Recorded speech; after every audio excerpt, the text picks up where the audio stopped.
Tanto amó Dios al mundo, que entregó a su único Hijo para que no perezca ninguno de los que creen en Él, sino que tengan vida eterna. Porque Dios no mandó su Hijo al mundo para juzgar al mundo, sino para que el mundo se salve por Él. Ese es Juan 13, versículo 16, la primera parte del Evangelio de este miércoles, del día de hoy. Así comienza entonces este Evangelio con una bella declaración de amor. Una bella declaración de amor. La que hace el Padre Celestial por medio de Juan, en ese capítulo 3, versículo 16 y siguientes. Una declaración que implica compromiso por parte del Señor y, por supuesto, una respuesta por parte nuestra, por parte de sus hijos, por parte de sus amados. Hace poco llegó a mi clase una alumna y de inmediato se formó un corrillo, como decimos aquí en Colombia. Es decir, se reunieron varias de sus compañeras con ella. Se hizo un grupito y comentaban y comentaban. Yo las veía muy entusiasmadas, hablando, riéndose, compartiendo con mucha euforia, tanta que me llamó la atención y acudí para preguntar qué estaba pasando y por qué no estaban en actitud de recibir clase. Todas estaban muy entusiasmadas y muy concentradas, conversando sobre algo que me daba a mí a entender que era muy importante. Mayor fue la sorpresa al enterarme que a una de ellas su novio le acababa de proponer matrimonio. Me enseñó el anillo de compromiso y me contó todos los detalles de aquel momento que seguramente no se borrará de su mente y de su corazón, como se los contó también a sus compañeras.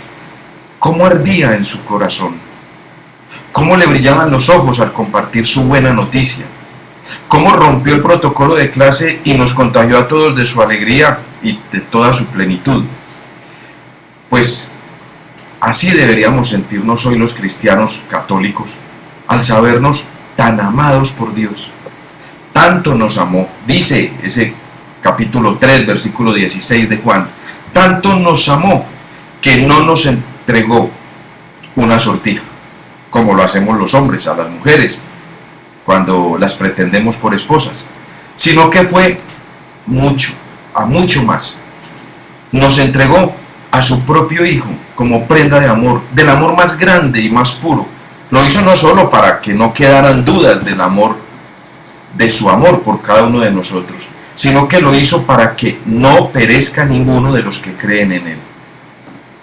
Solo espera que le creamos, y creamos como la novia de nuestra historia, que convencida de la propuesta de su novio, pues le dio el sí, ese sí rotundo para planear la boda, para planear su matrimonio. Eso es plenitud, eso es alegría, eso es amor, una declaración de amor por parte de Dios, el novio, y una respuesta que Él espera como un sí por parte nuestra, sus amados. Pero la propuesta de Dios supera cualquier actitud humana, por altruista que sea. Dios se la juega toda por nosotros y no dudó en entregar a su propio Hijo, con tal de conquistar nuestro duro corazón. Es que el esfuerzo de Dios ha sido descomunal, ha sido enorme, ha sido extremo. Entregar a su propio Hijo como prenda de su amor, como la prueba más contundente y más rotunda de ese amor suyo por nosotros. Habrá prueba más grande de amor. Habrá locura más grande por medio de la cual podamos expresar tal sentimiento. Claro que no. Claro que no. Solo Dios puede superarse a sí mismo. He visto tu grandeza y tu poder. Ni en el cielo ni en la tierra hay otro Dios como tú que pueda hacer tantas maravillas, nos dice Deuteronomio 3:24. Lo repito, he visto tu grandeza y tu poder. Ni en el cielo ni en la tierra hay otro Dios como tú que pueda hacer tantas maravillas. Deuteronomio 3:24.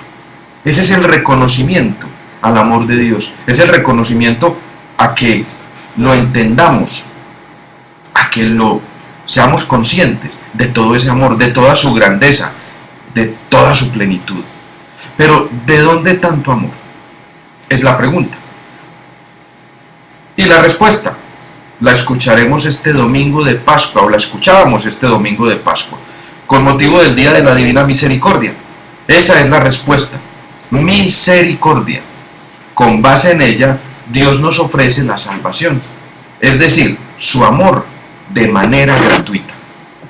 Y lo que pretende el Señor con ese amor, con mayúsculas, perfecto y puro, es atraernos para unirnos a Él. Ese es el misterio. Él envía su Espíritu a nuestros corazones para hacernos sus hijos, para transformarnos y para volvernos capaces de responder con nuestra vida a ese amor, dice el Papa. Así lo dice el Papa Francisco, con esas palabras en el numeral 112 de la exhortación Evangelii Gaudium. La alegría del Evangelio. Y es que la alegría del cristiano es el amor de Dios. Nuestra alegría plena, total, es ese amor incondicional de Dios por nosotros. El Señor nos capacita con su Espíritu. Es lo que dice ese texto, traduce ese texto del Papa Francisco. El Señor nos capacita con su Espíritu para que podamos darle un sí como respuesta a esa propuesta de amor eterno. Qué hermoso es el Señor. Su misericordia nos hace amados y por ella nos regala su Espíritu para que le respondamos. Él lo hace todo. Nosotros solo tenemos que dejarnos amar y dejar que su Espíritu Santo nos inunde y plenifique para unirnos a Él. Él lo hace todo. Él nos ama y nos regala su Espíritu para que nos capacite y podamos responderle a ese amor con un sí. Sí, Señor, sé que me amas y quiero responder a ese amor. Es lo que Él espera escuchar de cada uno de nosotros. ¿Y para qué espera esa respuesta? Podríamos preguntarnos desprevenidamente. Y no hay que dar muchas vueltas para saberlo. Para ser iglesia enviada por Jesucristo como sacramento de la salvación ofrecida por Dios. Tal como lo expresa la alegría del Evangelio en el numeral 112, cuando hace referencia al misterio de la iglesia. Ese misterio contemplado en la Lumen Gentium, una de las 4 constituciones de la iglesia promulgadas en el Concilio Vaticano II. Eso es lo que traduce, eso es lo que quiere decir en ese misterio de la iglesia, en ese misterio de la iglesia que camina hacia el Señor. Las condiciones de nuestra época hacen más urgente ese deber de la iglesia, a saber, el que todos los hombres que hoy están más íntimamente unidos por múltiples vínculos sociales, técnicos y culturales, consigan también la plena unidad en Cristo. Eso dice la exhortación del Papa Francisco. Pues diríamos que ese es el punto extremo del amor de Dios por nosotros, sus criaturas, que seamos uno con Él en Cristo. ¿Y qué significa para cada uno de nosotros ser uno con Cristo y en Él ser uno con el Padre? ¿Cómo concibes tú esa unidad? Ser iglesia, ser cuerpo. ¿Y todo para qué? Para salvarnos, para alcanzar la vida eterna, la comunión con Dios Padre, que es uno y trino. Esa es la finalidad. Esa salvación no deja a nadie por fuera, y esta es la parte importante. No deja a nadie por fuera. He ahí la misericordia de nuestro Señor. Él ha decidido convocarnos como pueblo y no como seres aislados. Dios no nos concibe aislados. Dios no nos concibe apartados. Dios nos concibe unidos, unidad, comunidad, comunión, pueblo. Porque como dice el Papa Francisco en el Evangelii Gaudium, nadie se salva solo. Esto es, ni como individuo aislado, ni por sus propias fuerzas. De esto sí que podemos dar fe en nuestra querida comunidad Verbum Dei. Nadie se salva solo. Cuando insistimos en que en comunidad nos salvamos, juntos debemos caminar, orar, predicar, evangelizar, custodiar, hacer misión, tal cual lo hacían los primeros discípulos. La palabra nos trae por estos días de Pascua las escenas repetidas de los discípulos reunidos, es decir, en comunidad, discutiendo, analizando, recapitulando esas experiencias con el Maestro, llenos de temor por miedo a la persecución. Volvemos a hablar de comunidad entonces, una comunidad de creyentes, aunque temerosos, creyentes y en comunidad. Miren ustedes, ninguno apartado, ninguno solo, ninguno disperso.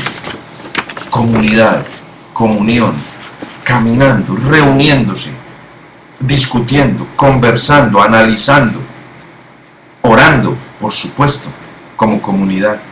En ese sentido, y hablando de que Dios nos atrae, hay que tener claro que lo hace teniendo en cuenta la compleja trama de relaciones interpersonales que supone la vida en comunidad, como lo recalca el Papa Francisco. Pero es que Dios lo tiene claro. Este pueblo elegido por Él y convocado por Él es la iglesia. Somos iglesia, somos pueblo de Dios. Hemos sido convocados, hemos sido llamados, hemos sido amados, hemos sido elegidos por nuestro Señor. Eso de suyo es misericordia por parte de Él hacia nosotros y felicidad nuestra, por decirlo menos. Es que, ¿cómo no ser felices? ¿Cómo no sentir plenitud? ¿Cómo no sentir gratitud ante un ofrecimiento que hace Dios solo por misericordia, por amor hacia nosotros? Él nos atrae hacia sí mismo, pero nos atrae porque nos ama. Y atención, que lo mejor está por venir. Cuando Jesús le pidió a sus discípulos que formaran un grupo, óigase bien, no se refería para nada a una élite o a un grupo exclusivo, que podrían pensar muchos. Así escogió a unos cuantos y se quedó ahí, los reunió a ellos y ustedes, únicamente ustedes y solo ustedes van a evangelizar, van a hacer iglesia. Pues no, por el contrario, les indica, óigase bien, id y haced que todos los pueblos sean mis discípulos, dice en Mateo 28, 19. Id y haced que todos los pueblos sean mis discípulos. San Pablo en la carta a los Gálatas lo dejó también muy claro, al afirmar que en el pueblo de Dios, en la iglesia, no hay judío ni griego, porque todos vosotros sois uno en Cristo Jesús. Así lo dice Pablo en la carta a los Gálatas, para refrendar de alguna manera eso de ir y hacer de que todos los pueblos sean mis discípulos. Esto despeja cualquier duda que podamos tener frente a nuestra condición de estar inmersos en la vida de Jesús, en su cuerpo místico como iglesia. Hacemos parte de los llamados a la asamblea de Dios, eso lo tenemos claro. El Señor también te llama a ser parte de su pueblo y lo hace con gran respeto y amor, afirma el Papa Francisco. El Señor también te llama a ser parte de su pueblo y lo hace con gran respeto y amor. El Señor nos ama y por eso nos habla con respeto. Ese llamado concuerda, enhorabuena, con el lema que en el caso de la llamada Pascua Abierta que vivimos en Medellín hace poco celebrábamos, pues el lema hagan esto en memoria mía es una abierta invitación de Jesús a todos, hagan en plural, para que nos sumemos y nos asumamos como parte de ese proyecto de amor del Padre. Hagan esto en memoria mía, fue un llamado permanente, diario, constante durante esta Pascua, para que sintiéramos, fuéramos conscientes del amor de Dios a través de la entrega de Jesús, de esa su entrega que llegó al extremo en la cruz, pero no para que se quedara allá, y no para que lo miráramos desde el balcón, y no para que lo miráramos simplemente como espectadores de vitrina, sino para que hagan esto en memoria mía. Es decir, para pasar de espectadores, pasar a realizadores. Hagan, un verbo en presente, permanente. Hagan, hagan, Hagan todos los días, hagan a toda hora, hagan constantemente, hagan con toda frecuencia. Esto, ¿qué es esto? Esa entrega de Jesús, ese sacrificio de Jesús, ese darse a los demás por amor, con amor, para poder sembrar, engendrar amor. En memoria suya, para que como Él lo hagamos y de esa manera lo mantengamos vivo. La memoria es la vida misma. En memoria suya es mantener su vida en nosotros, encarnada en nosotros. De esa manera podemos hacerlo como Él. Esto implica que seamos el fermento de Dios en medio de la humanidad, nos recuerda la Evangelii Gaudium. Esto implica que seamos el fermento de Dios en medio de la humanidad. ¿Qué? Hacerlo en memoria suya. Ese es el fermento, en medio de la humanidad. Nada más y nada menos que carisma verbum Dei. Pues esto quiere decir anunciar y llevar la salvación de Dios en este mundo nuestro que a menudo se pierde, necesitado de tener respuestas que alienten, que den esperanza, que den nuevo vigor en el camino, afirma la exhortación apostólica Evangelii Gaudium en otro de sus numerales. Ahí hay mucho de donde cortar. Repito, quiere decir anunciar y llevar, hacer la salvación de Dios en este mundo nuestro, o sea, insertados en él. A menudo se pierde. Todos somos conscientes, somos testigos de cómo se pierde el mundo a nuestro alrededor. Necesitado de tener respuestas que alienten, que den esperanza. ¿Acaso la palabra del Señor, acaso la entrega de Jesús no es esperanza? Somos Verbum Dei, somos esperanza de la iglesia, somos esperanza en el mundo. Tenemos que ser testigos, testimonios vivos de esa entrega amorosa de Jesús que viene desde el Padre. Que den nuevo vigor en el camino. Vigor a quienes, como los discípulos de Emaús, caminan fatigados, decepcionados, tristes, desesperanzados, y en esas condiciones sí que conocemos a muchos día a día a nuestro alrededor. Nos los topamos por el camino de la vida todos los días. Pues he ahí la tarea que como cristianos, miembros de una iglesia viva y sabiéndonos amados profundamente por el Padre, tenemos y no podemos olvidar. No podemos olvidar que todo esto no es más que el carisma que el propio Señor nos ha regalado por su inmensa misericordia, por su inmenso amor, gratuitamente. Él no se ha reservado nada, Él no se ha ahorrado nada, Él no se ha guardado nada para demostrarnos ese amor, cual novio, enamorado, apasionado por nosotros. Y por eso nos llama hacia Él. ¿Y nos llama hacia Él para qué? Nos llama hacia Él para que seamos uno, para que seamos comunión. Y nos enseña que llegamos a Él en comunión a través de los hermanos. Es decir, a través y con los hermanos, en comunidad viva, en comunidad que tiene un organismo vivo, que camina, que siente, que vive. Eso es la iglesia. Una iglesia que se dice la iglesia peregrina, la iglesia que camina, la iglesia que siempre está en movimiento. A eso estamos llamados, a responderle al amor misericordioso de Dios con nosotros, caminando, poniéndonos en camino, como decíamos en enero en el retiro. En el retiro de enero la comunidad de Medellín, de Antioquia, compartía ese creemos en la palabra y nos ponemos en camino. Hoy se refrenda, en esta Pascua se refrenda ese lema del retiro de enero. Hagan esto en memoria mía. Nos ponemos a hacer. Nos ponemos implica movimiento. Hagan esto implica movimiento, acción. Acción eclesial, acción de iglesia, acción de todos quienes conformamos la comunidad. Cada uno en su estado de vida, cada uno en su experiencia personal, sintiendo en sí mismo ese amor gratuito de Dios, fraterno de Dios, ese amor pleno, extremo de Dios.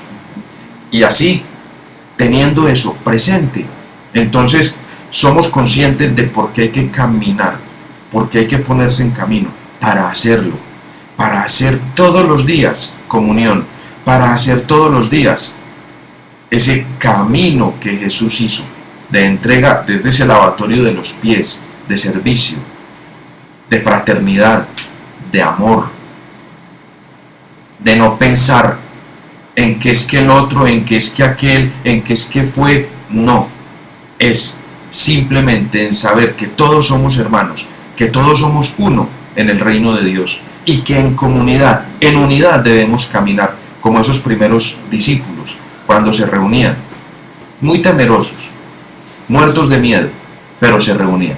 Pero aún ese miedo lo ponían en manos del Señor. Señor, tal vez no entendemos nada. Señor, estamos muertos de pánico, pero aquí estamos. Aquí nos has convocado, aquí nos has reunido. Hoy nosotros estamos llamados a igual cosa. Señor, aquí estamos. Señor, aquí está mi oración. Señor, aquí están mis compromisos. Señor, aquí está mi fraternidad. Señor, aquí está mi revisión de vida. Señor, aquí está todo esto, todos estos elementos y todas estas vivencias que me ayudan a vivir en comunidad, a hacer comunión, a ser uno y a caminar hacia ti, que me convocas, que me atraes por amor y para amar. Esa es la invitación que nos hace hoy el Señor. Dios, Padre amoroso, plenamente amoroso, que nos está haciendo una invitación llena de amor, como el novio. Nos está diciendo, te amo, eres mi hijo y por lo tanto te atraigo hacia mí, para que seas iglesia, seas comunidad con todos mis otros hijos, igualmente amados por mí. Esa es la invitación, y qué bueno que hoy seamos conscientes de ese amor y podamos decirle al Padre, sí Señor, aquí estoy, tú me has llamado. Feliz día.